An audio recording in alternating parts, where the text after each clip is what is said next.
En esta lección vamos a hablar sobre tu lector objetivo. ¿Para quién vas a escribir?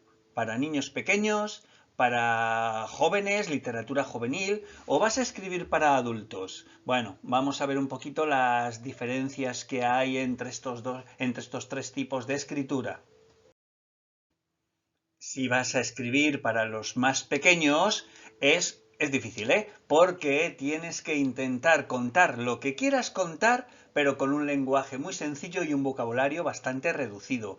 Tienen que ser palabras que ellos conozcan, de las que suelan utilizar en su lenguaje cotidiano o en su día a día. Se trata de escribir con frases cortitas, no alargues las frases, tiene que haber muy poquitos personajes, los personajes que incluyas tienen que tener un carácter muy bien definido. Veremos después que para literatura juvenil y adulta los personajes pueden ser mucho más complejos, pero en este caso, para los niños pequeños, para no confundirles, los buenos tienen que ser buenos, los malos tienen que ser malos y ya. Y se tiene que saber muy bien cuál es el rol de cada uno.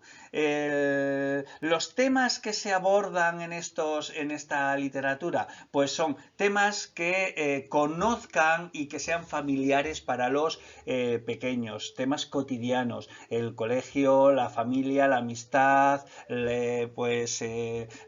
sus deberes como niños, sus derechos como niños, cuidados, cosas de este tipo. Lo puedes enrevesar todo lo que quieras, ¿eh? Puedes hacer una historia muy fantástica. Incluso los personajes pueden ser animales, pueden ser cosas, pueden ser vehículos, puede ser cualquier tipo de cosa. Pero es muy importante que para que ellos puedan identificar a los personajes y puedan empatizar con ellos, que les des características humanas, que esos personajes que tú utilices pues tengan sus ojos, su boca, sus brazos, sus piernas y que se comporten pues, un poco como si fuesen otros niños de su edad, porque los personajes para la literatura infantil es preferible que sean niños también, aunque sean animales, pero que sean animales niños, más que sean personajes más adultos, ¿vale? Les atraen más los personajes niños. El conflicto, aunque todavía no hemos hablado del conflicto, pero bueno, te puedes ir haciendo una idea de qué va. El conflicto es el problema principal que ocurre en el cuento. Vale, pues solamente un conflicto bien claro, bien definido. El conflicto principal, ni uno más. No pongas conflictos secundarios, ni terciarios, ni que los personajes tengan sus propias tramas, sus propios conflictos. Solamente una historia lineal, pues que vaya ocurriendo esto, pero que no haya otro personaje que de repente se vaya por otro lado y cree una subtrama. Pues no, un solo conflicto, una sola trama y intenta que la historia avance no tanto mediante descripciones y narraciones, sino también gracias a los diálogos. Que haya muchos diálogos, que los personajes interactúen entre ellos y que gracias a lo que ellos van hablando se vea cómo avanza la historia. Además, el conflicto es que tiene que ser un conflicto que ellos comprendan y con el que se identifiquen. Ese conflicto tiene que resolverse. Y si lo haces con una moraleja, una especie de enseñanza final, mucho mejor.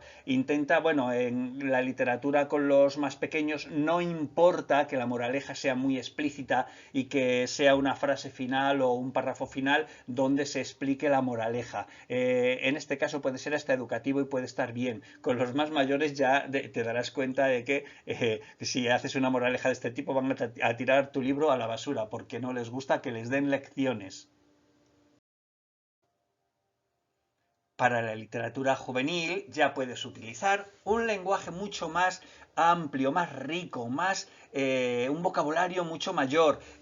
Prácticamente puedes tocar todos los temas que se te ocurran, que sean complejos, variados, los géneros también, todo tipo de géneros, incluso el terror o la fantasía oscura, que es mezcla de fantasía con terror. Para los niños más pequeños, como vimos antes, bueno, pues los géneros tienen que ser un poquito más en plan, la fantasía, el humor, pueden ser temas cotidianos, pero que tengan ese puntito poquito optimista, positivo. En el caso de la literatura juvenil, el lenguaje puede ser un poquito más oscuro, el tono puede ser un poquito más oscuro, incluso el conflicto puede ser un poquito más enrevesado, un poco más complejo.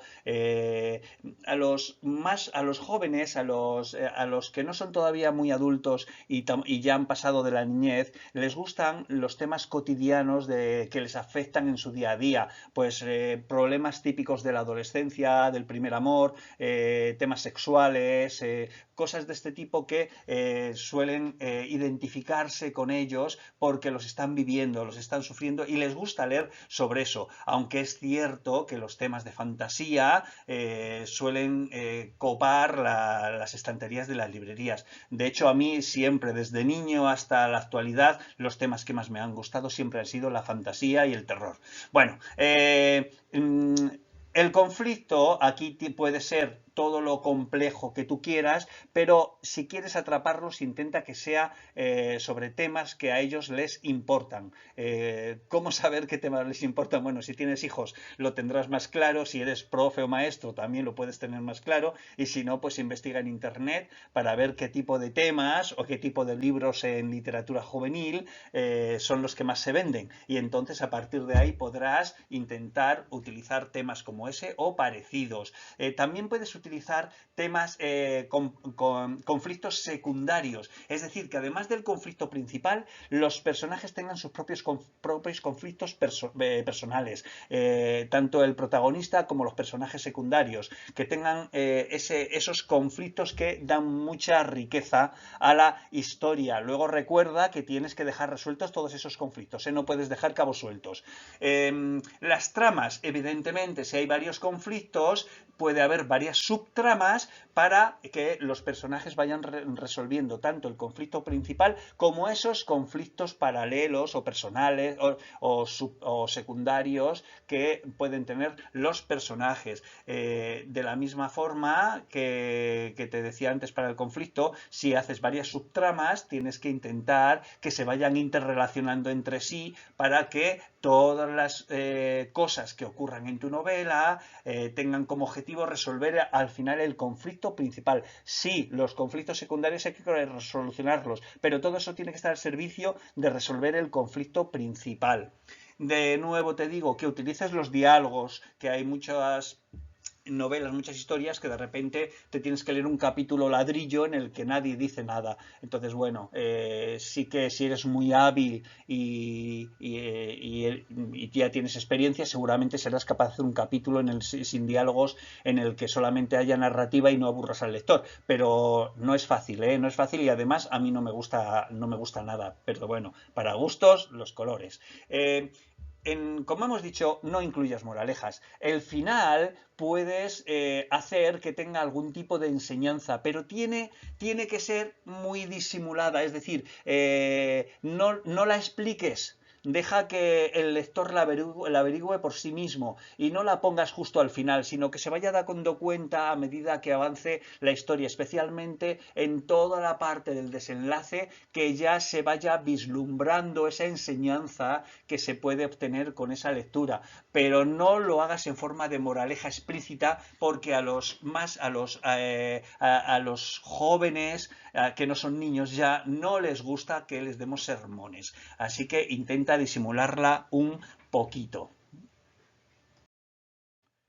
Si vas a escribir para adultos, nos sirve todo lo que hemos dicho para la literatura juvenil, nos puede servir haciendo la extrapolación, pues bueno, los temas que interesen a los adultos y este tipo de cosas. Pero bueno, yo soy adulto y me gusta sobre todo la fantasía y el terror, temas fantásticos sobre todo. O sea, que no quita que seas adultos para que te sigan gustando temas que quizás sean más propios de la literatura juvenil. Pero sí es cierto que para los adultos es interesante que los personajes tengan una cierta complejidad.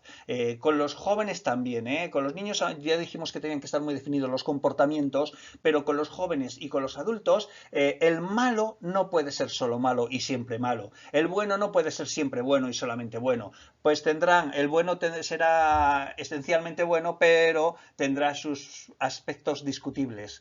El malo no será siempre malo, a lo mejor tiene una mascota o un hijo o un familiar o alguien alguien a quien quiere muchísimo y daría todo por esa persona, o a lo mejor el malo no es tan malo, pero tiene unos ideales que a lo mejor son un poquito eso, pues discutibles, pues que a lo mejor su forma de razonar se podría perdonar si nos metemos en su piel, pero el hecho es que está actuando de forma perjudicial para otros. Entonces, ¿es malo? A lo mejor no es tan malo, pero lo que está haciendo perjudica a otras personas. ¿Ves un poquito por dónde va? Es decir, que los personajes tienen que tener una complejidad mayor, al igual que el conflicto, al igual que las tramas. Si los personajes y los conflictos son complicados, son complejos, pues entonces la trama también tiene que estar un poquito más elaborada y evidentemente tiene que haber conflictos secundarios, los personajes tienen que tener sus propios conflictos internos y además las tramas tienen que estar al servicio de solucionar esos conflictos internos, pero también el conflicto principal y se van entrelazando las tramas y vas contando la historia, todo avanza y esos conflictos internos que se van solucionando sirven para que los personajes se sientan más seguros, más capaces, más fuertes, más lo que tú quieras, para conseguir resolver ese conflicto principal o final. De la misma forma, el final en las historias para adultos no tiene por qué ser el que todos estaríamos esperando, no tiene por qué ser un final feliz, puede ser un final triste, un final abierto, aunque, ojo, un final abierto no es terminar de cualquier manera y que el lector piense cómo le gustaría terminar. Es un error bastante gordo de muchas novelas que dejan un final abierto, pero un final con tantas posibilidades que no sabes cómo va a acabar. Más te vale agarrar tú y escribir tu propio final, que es otra técnica que puedes utilizar para como detonante de la imaginación. Imagínate que no te gusta cómo termina una novela, invéntate un nuevo final, ¿vale? A lo mejor inventándote ese nuevo final se te ocurre un nuevo principio, cambia los personajes, los nombres y ya tienes una novela propia. Bueno, estos finales abiertos tienen que contemplar 2, 3 opciones como mucho. No puedes dejar un final abierto con múltiples posibilidades. Si es un final abierto, tú tienes que pensar, uy, el personaje no sé si va a tirar por la derecha o por la izquierda, pero ya dos opciones, no más, ¿vale? 2 o 3 como mucho, ¿vale? Los finales pueden ser duros. Recuerda que en la mayoría de las historias de terror, ya sean novelas o en películas, muchas veces terminan fatal para los protagonistas cuando ya parece que ya se habían salvado, ya estaban fuera de peligro y resulta que zumba, aparece el malo o alguno de sus secuaces y se la lía otra vez. Bueno, el tipo de lenguaje que puedes utilizar con la literatura adulta ya es todo tipo de lenguaje, incluso lenguaje malsonante o lenguaje duro o lo que tú quieras. A lo mejor hay un personaje pues que es muy barrio bajero y habla pues eso, pues fatal y utilizando tacos y demás. Bueno, la literatura para los niños ni de coña y en la literatura juvenil a lo mejor puedes utilizar un lenguaje un poquito, algún taco de los que suelten, de los más light que suelten los jóvenes, pero también no interesa hablar tampoco como un camionero mal hablado, porque habrá camioneros que sean muy cultos, pero que no demos desde la literatura esos ejemplos de lenguaje malsonante a ser posible, ¿vale? Con los mayores que ya tienen su criterio, oye, ahí no te cortes nada. Si tu personaje habla mal, en la historia tiene que hablar mal y ya está.